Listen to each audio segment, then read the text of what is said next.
Good morning, everyone. Welcome to Coffee Talk.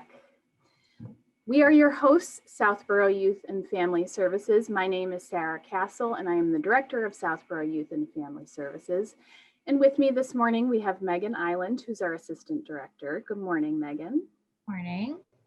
We have Shannon Knyman, who is our Program Coordinator. Good morning, Shannon. Good morning. And we're so happy to welcome a special guest this morning, Representative Carolyn Dykema. Thank you for joining us this morning, Carolyn. Good morning, everyone. It's Good great to be here. morning. I Thank love you. this show. What a great way to connect with the community when they need information. So Thank really you. just glad to be here and be part of this. Wonderful. Well, yeah, we've had so much go on this year, and this show started back in, I want to say April or May, and it was sort of born out of, as you said, a desire for us to try to find ways to connect with the community and provide a space for people to tune in and get information, but also to be introduced to people who live and work in their community. And we also appreciate an opportunity for camaraderie and also to smile and laugh once in a while, because it's been a hard year, if we're being honest. So we always start our show with a toast, a good morning coffee talk toast. Thank you for being here this morning. Cheers. So did everybody have a nice Thanksgiving holiday? A lot of Zoom. Yeah. We had a pretty quiet one. I think I'm not alone in that. Yeah. So I got to see my mom and my brother who's in Wisconsin and his little kids all in a safe venue. But like you said, it was just nice to have family time and smiles and kind of the interpersonal connection when we can't do it face to face. Right. It was certainly a different holiday this year, a little more low key, but in some ways, while I also was on Zoom for part of the day, it felt a little more unplugged than usual because, Yes. We didn't have to put on our nice sweaters, and I make sure I did my kids' hair before we got out the door, and nice shoes, and make sure I cooked the pie the right way. I mean, it was just a little less pressure, which actually in some ways may have been good for all of our mental health on some level. It was great. Yeah. I don't think we ate until 8 or 8:30. Generally, we do Thanksgiving, like not lunch and afternoon, and we did lots of snacks. And my 9-year-old, the foodie, made a charcuterie board, and Wow. we watched movies, and and so by the time, and then by the time it all rolled around and we got the turkey in, we didn't eat until like 8 or 8:30. Yeah. Which was nuts, but it was fun. It was, No timeline except your own, which is nice. right. Yep. That's great. Well, what's interesting about this, and I've heard it more than once, it's created opportunities to maybe see the way we could do things better, maybe that are a little more low key than we've been doing them in the past. And I think the interesting conversation going forward when we come out of COVID is to carry with us those things that we think have really been helpful or improvements over the way things were before that we recognize more keenly as a result of COVID. Absolutely. The silver linings. Yeah, there's a lot of blessings that have come out of this year that are hard to notice, but if we take the time and really think about it, there's a lot that we've come to appreciate that we didn't have before. And I like that message of unplugging and life in general, just the pace of life. I remember in the spring just being like, we can't go anywhere, we can't do anything, and in fact, so we're just spending a lot of time together, which is really nice. So anyway, unfortunately, we're kind of turning to a more difficult topic, among other topics. So we really appreciate you coming on to today's show, Representative Dykema, to talk to us about a lot of things that have transpired in 2020. The pandemic sort of triggered a cascade of events that have really created hardship for a lot of families. Um, Financial instability, which has led to housing insecurity and food insecurity. And for us in our office, housing has been one of the more challenging areas to navigate. And, it's on our minds right now, too, as we head into the winter months. And so we appreciate you coming on to share with us, what you know about housing in the state of Massachusetts and in our communities, and other programs that might be helpful to residents as they might be navigating some of these challenges. So maybe we could start with, as I said, in March, I feel like Friday the 13th was the day. It felt like a tsunami was coming, even though, we might have been able to anticipate this better than a tsunami. But at any rate, back in early March, the pandemic sort of started this cascade of events that led to a lot of changes.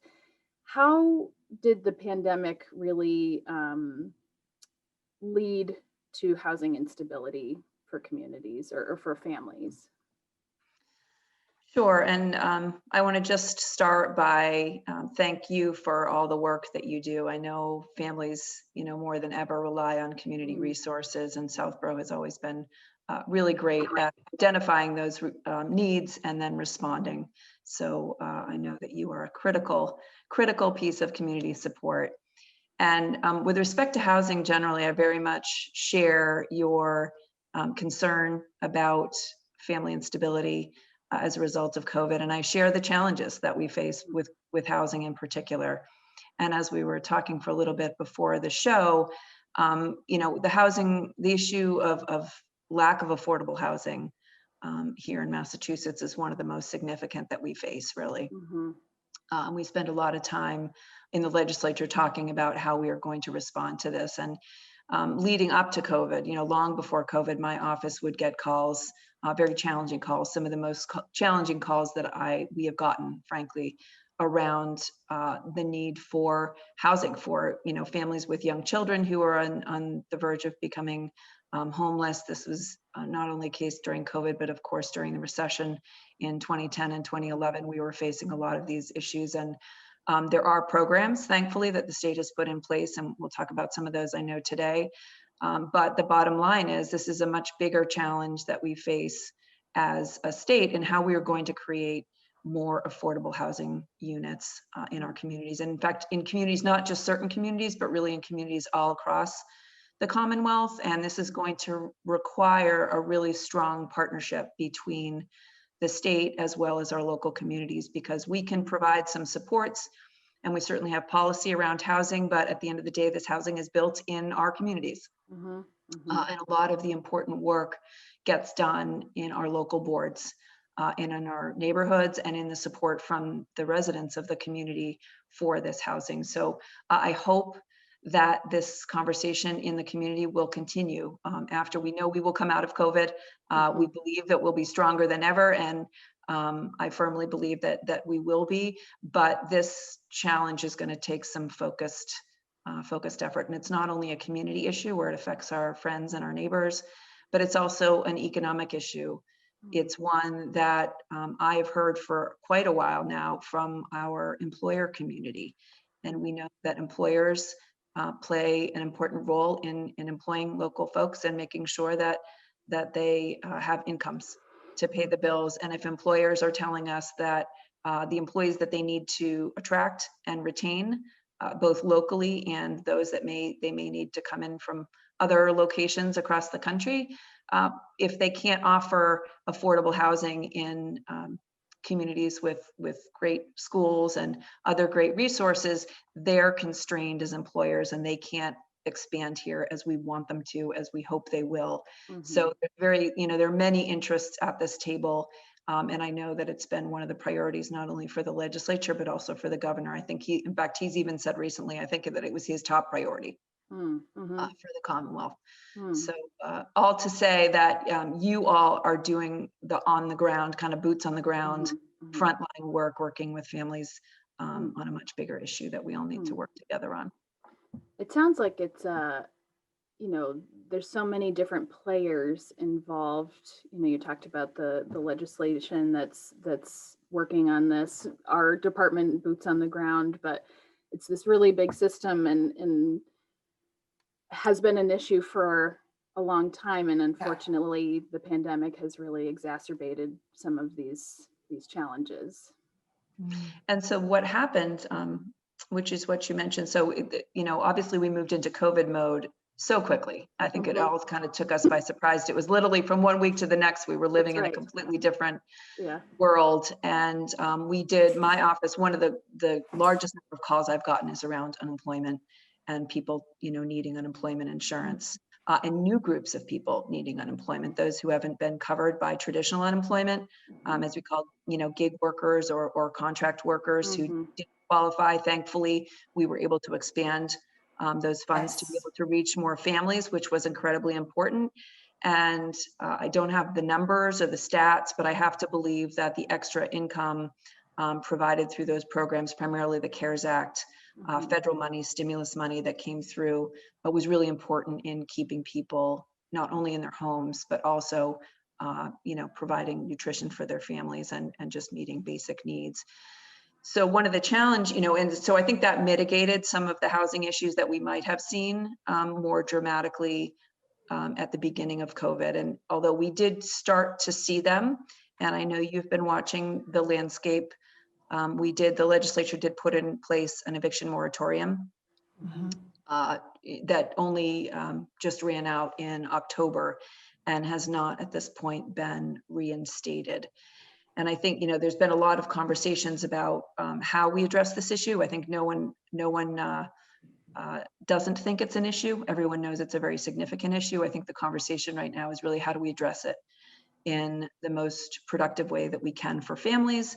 And also what's been interesting to me is I've heard from a lot of renters, and a lot of the people that rent these units where people live also depend on the income, the rental income, to cover mortgages that they may have, to cover, you know, basic family needs that they have as well. So it's really, there's a lot of complicated, you know, things to think about with this issue. But you know, the way that we're thinking now is, you know, let's create a process where families are worked with on an individual basis to try and come to a resolution that's maybe a more negotiated type of resolution that keeps them in their home and also allows our landlords to be able to, you know, to the extent that that's possible, to also collect maybe a partial rent or something in the interim. So a lot of that work now is happening through the court system.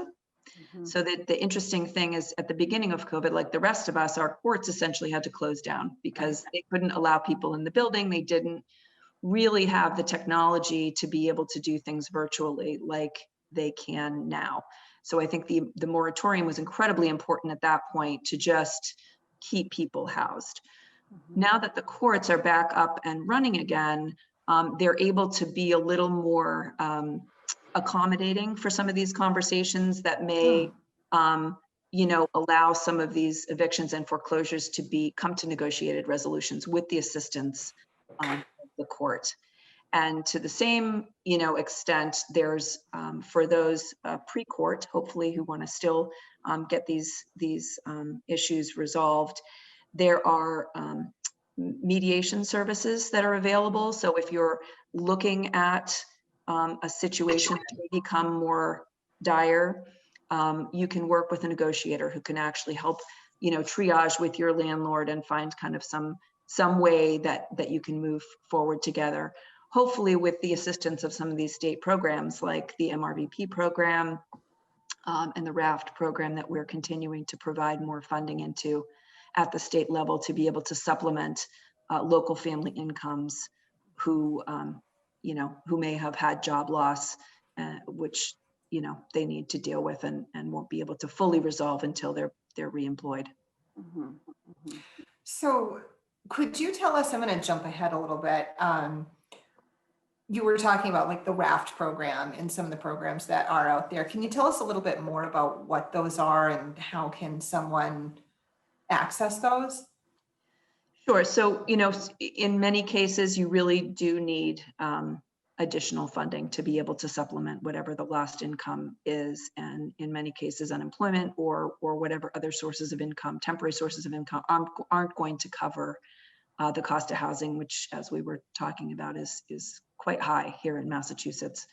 And many families, even in the best of times, kind of struggle to make ends meet. And those are the families who the COVID situation has really just pushed them into an unsustainable situation, which may, not have an immediate resolution. Some of the easier cases, obviously, is where you just have to cover a couple months rent, maybe until people can get stabilized. The more challenging ones are where there may be a longer window where people need support. So the RAFT program is one of the more important programs when it comes to support for, several months. People can get support through this program. Assistance to be able to meet those interim needs with respect to housing. And there are, RAFT is not the only program. There really are a series of things, some of which I had mentioned before about working with renters or landlords to be able to negotiate. It's really, a series of wraparound services that are available to residents, which are best really to contact places. I know we've talked about like RCAP Solutions, which are really these community providers who are truly housing experts, who talk with an individual resident about their particular situation, which of course we know they vary dramatically in terms of what those individuals' personal situations look like. They can tailor a recommendation and a set of programs that hopefully will meet the needs of that resident. And then we also have, of course, legal assistance, legal support is always helpful in these circumstances. And oftentimes people on very limited budgets can't afford the legal support that could in fact, put them in a much better long-term situation. And we work with local civil aid groups, which are also available, state-supported organizations that can work pro bono with some of these residents to try and plan a legal strategy to get them stable over the longer term. That's great. Yeah.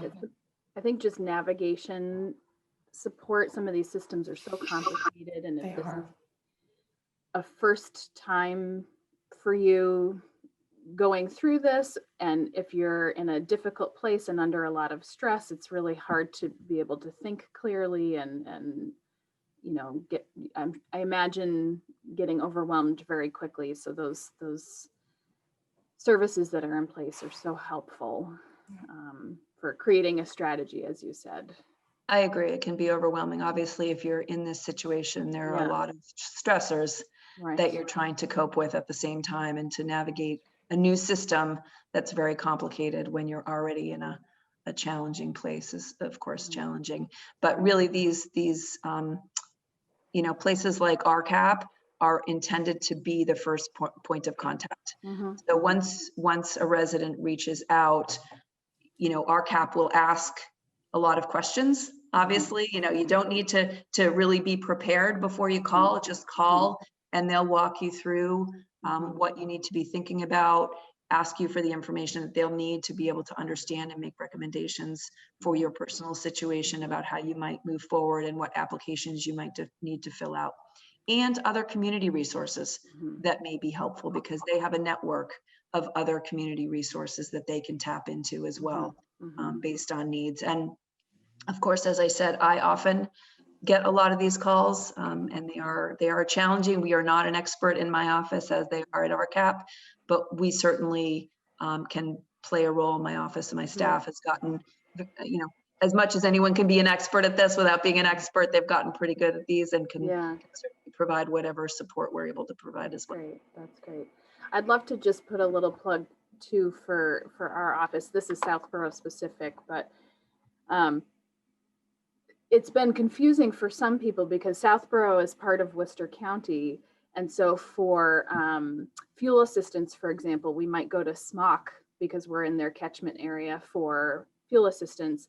But our CAP Solutions, which might confuse some people, is in Worcester, but that's where Southborough is covered for housing support. But also, just to say, if anybody's watching and just looking, has a couple of extra questions about what to expect or who to contact, again, we are not experts either, but we would love to sort of hold your hand through the process, because again, as we said, it can be pretty overwhelming to get started. So please feel free to reach out to us as well.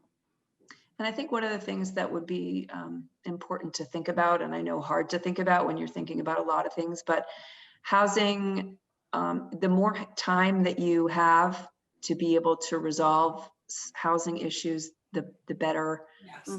the results tend to be. So if people, are looking maybe a month or two out and thinking that a situation may get more urgent with respect to housing, make the call early on, find out what resources may be available before you actually are in a critical situation and may need them, because that may reduce the stress overall over the long term before you get into a really, really dire situation. Right. We've spent a lot of time talking about housing because understandably that's a big concern for a lot of people right now. But Carolyn, what other concerns are on your radar right now for people? Yeah, can't even describe the number of concerns that we're facing. Obviously, public health concerns are number one, and how we're going to support our local public health directors in supporting not only residents, but our local businesses who are trying to stay safe and still, keep a source of income coming in. It's very, very stressful all around. So whatever we can do to provide, again, local resources and resources for business is important. We're also, of course, watching the federal landscape, because a lot of this funding is, as it has in the past with the CARES Act, comes from the federal government. We are constrained at the state level by revenue declines, as the communities are. And so we are relying a lot on the federal government and really hoping that soon we will get a federal stimulus, a second round of federal stimulus that will not only provide more funding to residents, as it did before the $1,200 stimulus check, but also a range of other services that we need to kind of keep business running at the state level. One of the things I think it's worth mentioning, which I know is very much in your wheelhouse and you all play in a really important role, is mental health. And, those are like housing, those are concerns that I was hearing about long before, and I know you were hearing about long before COVID hit, and the isolation, I think, and the challenges around connecting with other people face to face and as a community have a really significant effect on people's health and well-being and ability to function. And we're seeing this in school children, and one of the reasons why Massachusetts is taking such a strong stand around trying to get kids back into the classroom is these very mental health issues, the need for young people to have other young people around and to socialize. When you look at the risks of COVID and the risks around mental health and behavioral health for young people, I think what we're concluding is that the mental health, behavioral health issues there's a huge risk there that maybe is even more important than what we're looking at on the COVID side. So that's there. We're seeing it in elders and families. Parents, I know, are incredibly stressed, having to work from home, many of them, while trying to educate their children and make sure that they get their homework done. It's just, I guess, a lot for everyone. And the ability to reach out to someone like you folks at Youth and Family Services to get resources, I know, is an incredibly important lifeline. I guess I would also mention, and I'm sure that you are aware of the Mass Supports set of services. It actually comes, with federal support through FEMA around mental health and other COVID specific resources. Again, kind of a resource of experts that you can call, and they'll provide some support services, including mental health supports for anyone who needs them. So I would encourage people to visit masssupports.org, in addition to, of course, first calling you all.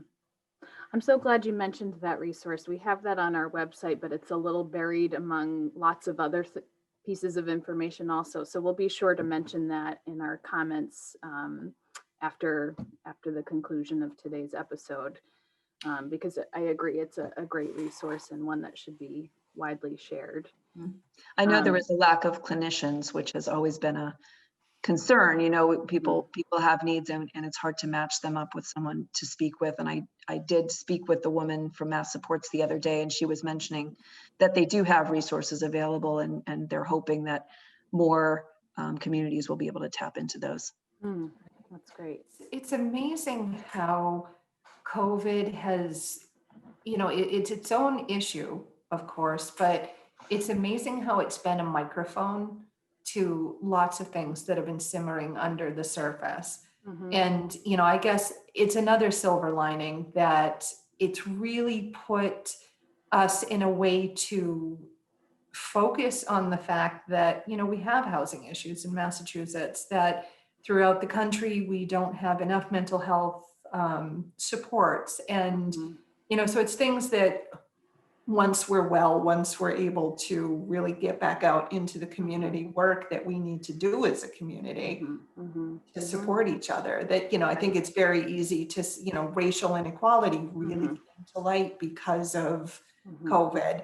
So it's the things that, you know, I think we're at risk that once we're comfortable and safe again to say, oh gosh, that was really hard, but to remember that and to keep working on it. So you know, we're really grateful for your partnership, Carolyn. And Absolutely important partnership going forward. And you know, Megan had mentioned what other things are on my mind.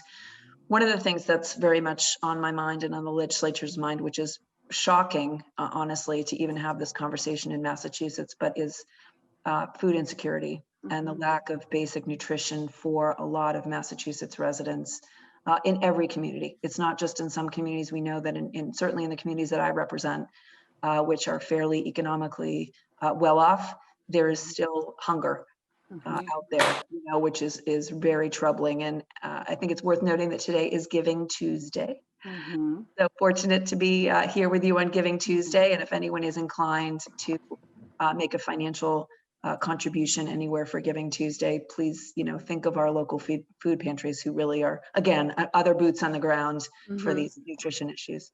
What a beautiful segue. My next and last question for you was going to be, well, first I'd like to impress upon viewers who might be sitting watching today's episode and saying, well, this doesn't really affect me, housing insecurity, food insecurity, mental health. Myself, my family, the people around me, we're all doing okay. But that this is a larger community issue. It has economic impacts on our community, as well as other impacts on our community. And we really should all be paying attention to these issues, regardless of whether we're directly impacted by them or not. And I was going to ask for somebody who's watching, who might be saying, what can I do to help? You know, I'm okay. My family's okay. I still have a job. But I'd like to, you know, because I can afford to, I'd like to be able to help, whether that's volunteering in some capacity, which is challenging to do right now, but maybe making a donation somewhere. And I love that you highlighted our food pantry or food pantries in general, which do incredible work for communities. Do you have any other suggestions, Carolyn?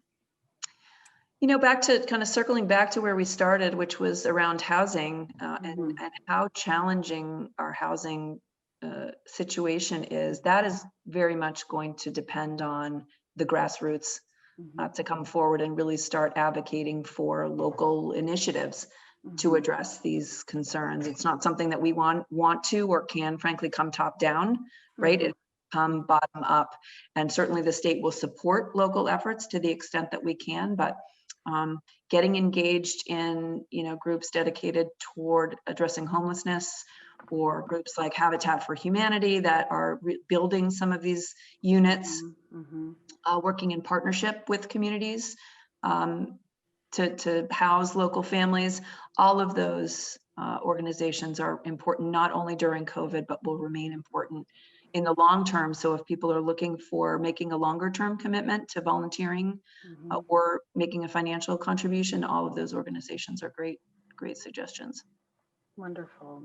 Well, thank you so much again for, we need another couple of hours probably to be able to really thoroughly cover all of these important topics, but we're out of time today, unfortunately, and we know how busy your schedule is, and we're so appreciative that you took the time out to be with us this morning, and thank you for everything you do for Southborough and all of the communities that you represent.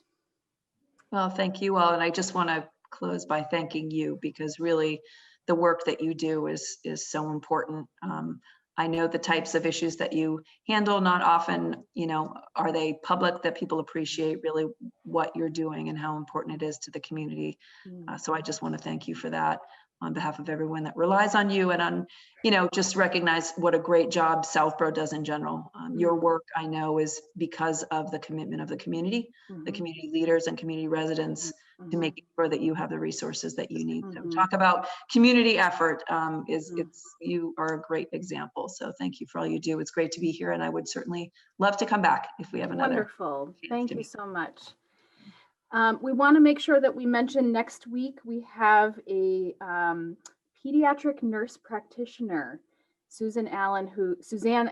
Is it Suzanne? I'm sorry, Yep, Susie. Suzanne. I didn't mean to pronounce her name. Suzanne Allen is coming to join us to talk about what she's seeing in her practice. Unfortunately, an increase in eating disorders. So we want to make sure that we're sharing information with families who might be experiencing that. This could be somebody who had this previous diagnosis, who this has cropped back up for them, or a newly developing eating disorder. So this might be uncharted territory for somebody. So we welcome you to join us next week. So that is December 8th. We're in a new month now. I can't believe it's December. So please join us next week with Suzanne. And again, Representative Dykema, thank you so much for joining us today. Thank you all.